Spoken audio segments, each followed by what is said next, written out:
Hello students, this is Neelam Dahiya. Welcome to the channel. इस video में solve करेंगे आज एक्सरसाइज 9.1 से क्वेश्चन 5 एंड 6। और क्वेश्चन 5 है, a kite is flying at a height of 60 metre above the ground. एक kite, एक पतंग ग्राउंड से 60 मीटर की ऊंचाई पर उड़ रही है। The string attach to the kite is temporarily tied to a point on the ground.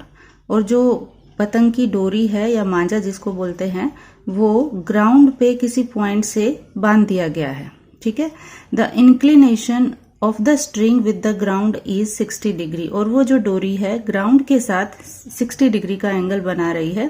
Find the length of the string. हमें डोरी की लेंथ निकालनी है। Assuming that there is no slack in the string. हमें assume करना है कि डोरी के अंदर कोई ढील नहीं है, एकदम से स्ट्रेट है वो। ठीक है। तो फिगर अगर इसका बनाएंगे तो मान लीजिए ये हमारी पतंग है, यहाँ पर सपोज ये पतंग है, ये यहाँ पर उड़ रही है। ओके। एंड जो ग्राउंड से इसकी हाइट दी है, ये मान लीजिए अगर ग्राउंड लेवल है तो ग्राउंड से जो इसकी हाइट है वो हमें दी है 60 मीटर। ठीक है। पतंग की हाइट ग्राउंड से 60 मीटर है। और जो इस पतंग की डोरी है उसको ग्राउंड पे ही किसी पॉइंट पे बांध दिया गया है ऐसे। सपोज ये अगर इसकी डोरी है तो मान लीजिए इसको यहाँ पर इस तरह से टाई कर दिया गया है। और हमें इसकी डोरी को एकदम स्ट्रेट रखना है। ठीक है। और जो ये स्ट्रिंग है, ये डोरी है, ये ग्राउंड के साथ 60 डिग्री का एंगल बना रही है। तो ये जो एंगल बना है यहाँ पर, ये 60 डिग्री है। सो ये फिगर है हमारा। अब इसकी लेबलिंग अगर करेंगे तो मान लो काइट की जो पोजीशन है हम उसको ए ले लेते हैं, ग्राउंड पे नीचे ये पॉइंट हम बी ले लेते हैं, और जिस पॉइंट पे इसको बांधा है लेट इट बी सी। तो ये एक राइट एंगल ट्राइंगल इस तरह से बन रहा है। हमें निकालना है length of the string, means AC find out करना है कि AC क्या है। ओके। तो फिगर के अकॉर्डिंग हमने क्या कंसीडर किया है, हम पहले वो लिखेंगे। AC है हमारा लेंथ ऑफ द स्ट्रिंग जो कि हमें निकालनी है, और AB है हाइट ऑफ द काइट जो हमें दी है 60 metre. Okay. So height of the kite is 60 metre. अब हमें लिखनी है इसके लिए ट्रिग्नोमेट्रिक रेशो। और रेशो में हम एक साइड जो हमें दी है वो लेंगे और एक साइड जो निकालनी है वो लेंगे। ठीक है। अब AB हमें दिया है और AC हमें निकालना है। तो एंगल 60 के लिए AB परपेंडिकुलर है और AC हाइपोटेनियस है। तो परपेंडिकुलर अपॉन हाइपोटेनियस होता है साइन थीटा। सो यही रेशो हम यूज करेंगे यहाँ पर AC को निकालने के लिए। तो in triangle ABC, AB upon AC is equal to sine theta है। थीटा यहाँ पर है 60 degree, so sine 60 degree. Okay. And sine 60 होता है √3/2। AB की वैल्यू भी हमें दे रखी है तो वो यहाँ रख देंगे। 60 upon AC is equal to √3/2। Cross multiply करो, AC √3 इज इक्वल टू 60 2 ज़ा 120। AC की वैल्यू यहाँ से मिलेगी 120/√3। डिनोमिनेटर यहाँ पर इरेशनल नंबर है तो इसको रैशनलाइज करेंगे। √3 से मल्टीप्लाई, √3 से डिवाइड। ठीक है।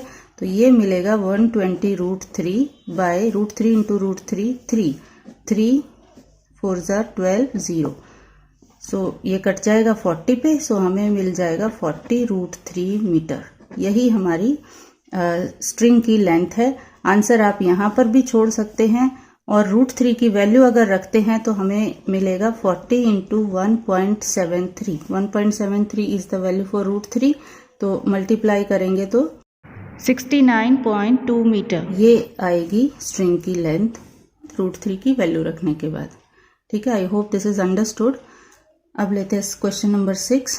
क्वेश्चन 6 है कि A 1.5 meter tall boy is standing at some distance from a 30 meter tall building. एक बिल्डिंग हमें दी है जिसकी हाइट है 30 मीटर।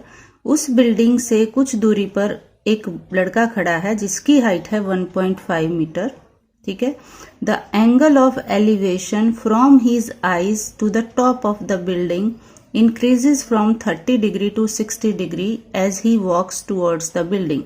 और उस लड़के की आंखों से एंगल ऑफ एलिवेशन कहाँ तक, बिल्डिंग के टॉप तक, वो 30 डिग्री से 60 डिग्री बढ़ जाता है अगर वो बिल्डिंग की तरफ वॉक करता है, चलता है। Find the distance he walked towards the building. हमें निकालना है कि लड़के ने बिल्डिंग की तरफ कितना डिस्टेंस वॉक किया। ओके। तो अब फिगर इसका आप ध्यान से देखिए। मान लीजिए ये है हमारी बिल्डिंग और ये है ग्राउंड लेवल। बिल्डिंग की हाइट हमें दी है 30 मीटर, तो ये हाइट हमें दे रखी है 30 मीटर बिल्डिंग की हाइट, यहां से यहां तक।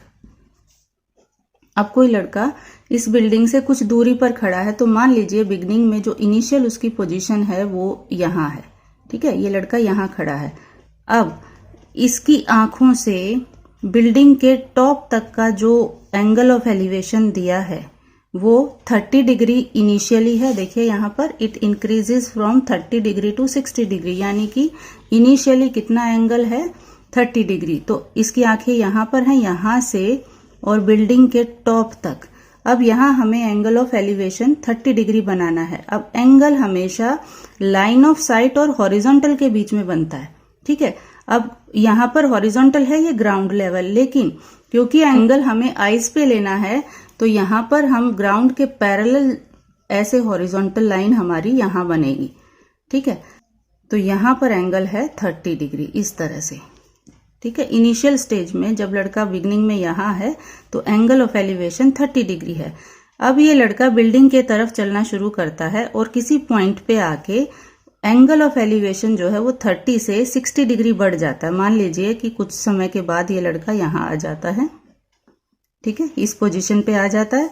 तो यहाँ पर आके इसका ये एंगल ऑफ एलिवेशन यहाँ 30 था तो यहाँ पर 60 डिग्री हो जाता है। ओके, हमें निकालना है कि find the distance he walked towards the building. तो जितना डिस्टेंस ये चला है, ये वाला दिस डिस्टेंस, ये हमें फाइंड आउट करना है कि ये शुरू में जहां खड़ा था वहां से और जितना ये बिल्डिंग की तरफ चला ये डिस्टेंस कितना है। तो ये हमारा फिगर है। अब इसमें अगर लेबलिंग करते हैं तो मान लीजिए ये पॉइंट है ए, ये पॉइंट हम ले लेंगे बी, और ये पॉइंट सी, ये पॉइंट डी। ओके, और इस पॉइंट को भी हम एज्यूम कर लेते हैं, लेट इट बी ई, ठीक है। यहाँ पर ये जो नीचे 2 पॉइंट्स है वो यूज नहीं होंगे, इसलिए इसको लेबल कर भी सकते हैं, नहीं भी कर सकते हैं। अब इसमें एक चीज और दे रखी है, जो लड़के की हाइट है वो हमें दी है 1.5 मीटर। तो यहाँ पर ये हाइट हमें दे रखी है 1.5 मीटर, ठीक है। अब देखें, हमें जो डिस्टेंस फाइंड आउट करना है वो है DC, ठीक है। और DC कौन से ट्राइंगल का पार्ट है, कौन से ट्राइंगल की साइड है, DCA। तो DC को फाइंड आउट करने के लिए हम ये ट्राइंगल DCA नहीं ले सकते। क्यों नहीं ले सकते? क्योंकि ये राइट एंगल ट्राइंगल नहीं है। ट्रिग्नोमेट्रिक रेशियोज जब हम लिखते हैं तो वो राइट एंगल ट्राइंगल के लिए लिखते हैं, बट यहाँ पर DCA जो ट्राइंगल फॉर्म हो रहा है वो राइट एंगल नहीं है, तो डायरेक्टली DC तो हमारा निकलेगा नहीं, क्योंकि ये राइट एंगल ट्राइंगल है ही नहीं। ओके, तो कैसे निकलेगा? तो उसके लिए हमें जो राइट एंगल ट्राइंगल्स बन रहे हैं वो ही कंसीडर करने पड़ेंगे। तो देखिए यहाँ पर 2 राइट एंगल ट्राइंगल्स बन रहे हैं, एक ABC, ये एंगल हमारा 90 डिग्री है, तो ट्राइंगल ABC, एंड एक ट्राइंगल है ABD, तो हम इनको ही यूज करेंगे। अब क्योंकि पूरा AE भी यूज नहीं होगा इन दोनों ट्राइंगल्स में, तो हमें AB चाहिए, ठीक है, हमें AB चाहिए। AE हमें दिया है 30 डिग्री। यहाँ पर लड़के की हाइट 1.5 है, यहाँ पर भी है, तो ये जो BE डिस्टेंस है वो इस लड़के की हाइट के ही इक्वल है, बिकॉज दीज आर पैरेलल। तो यहाँ पर ये डिस्टेंस है 1.5 मीटर। अब पूरा जो बिल्डिंग की हाइट है वो है 30, टोटल AE है 30, उसमें से BE हमें पता है 1.5, तो 30 में से 1.5 सब्ट्रैक्ट करके हम AB निकाल सकते हैं, ठीक है। तो वही हम यहाँ पर लिखेंगे अभी। तो पहले तो क्या एज्यूम किया है हमने वो लिखेंगे। तो AE है हमारी हाइट ऑफ बिल्डिंग जो कि दी है हमें 30 मीटर, और जो BE है वो है हाइट ऑफ बॉय जो हमें 1.5 मीटर दी है। देखिए हाइट जो है वो लड़के की वो यहाँ पर भी सेम है, यहाँ पर भी सेम है, और अगर वो वॉक करता हुआ यहाँ तक आएगा तो भी हाइट तो सेम ही रहेगी ना, इसीलिए BE 1.5 है। अब हमें निकालनी है AB, तो AB हो जाएगा AE माइनस BE, ठीक है। AE है 30, BE है 1.5, माइनस करेंगे तो हमें मिल जाएगा 28.5 मीटर। ये हमें AB की हाइट मिल गई यहाँ पर 28.5, राइट, ठीक है। अब हमें निकालना है DC। तो DC एक्चुअली कैसे निकल सकता है? पूरा जो DB है ठीक है, ये डिस्टेंस है डीबी। डीबी में से अगर हम सीबी माइनस कर देंगे तो डीसी बच जाएगा। Okay, so DC is equal to DB minus CB. तो यहां से DC is equal to DB minus CB. ठीक है, अब जो आंसर आएगा वो हमारा इसी से आएगा। तो इसमें हम पहले डीबी निकालेंगे, फिर सीबी निकालेंगे, दोनों को सब्ट्रैक्ट कर देंगे तो डीसी मिल जाएगा। ठीक है, तो अब डीबी निकालने के लिए डीबी को देखिए किस राइट एंगल ट्राइंगल की साइड है, वो बड़े वाले की। तो डीबी जो है वो ट्राइंगल ए बी डी की साइड है, तो पहले इसी को ले लेते हैं। So in triangle A B D, अब ए बी है यहाँ पर परपेंडिकुलर और डी बी है base. So perpendicular upon base is tan theta. So वही यूज करेंगे, A B upon D B is equal to tan theta is 30 degree. So tan 30 degree, tan 30 होता है 1/√3। Value रखेंगे ए बी की 28.5 by D B is equal to 1/√3। Cross multiply करो तो DB हमें मिल जाएगा, DB is equal to 28.5 into √3। ठीक है, तो let it be equation 1। Okay, now अब हमें कैलकुलेट करना है सीबी।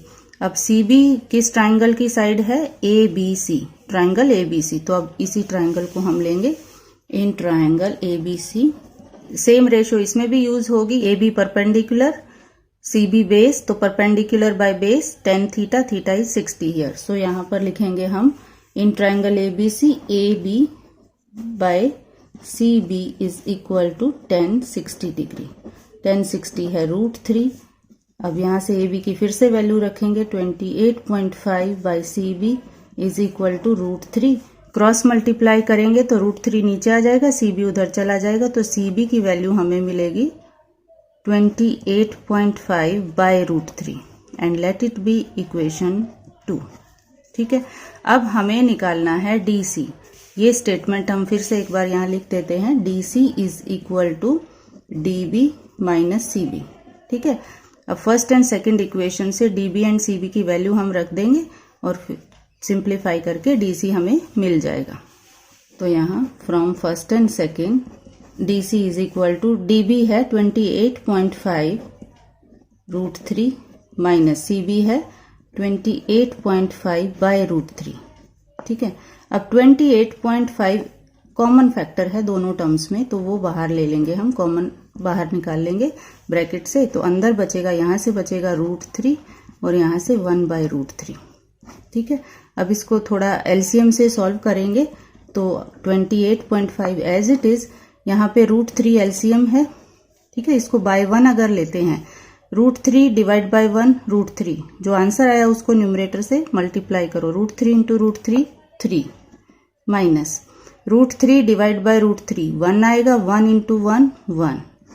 तो हमें यहाँ से मिलेगा 28.5 इंटू 3 माइनस 1 होता है 2 बाय √3। ठीक है, ये बाय √3 एज इट इज।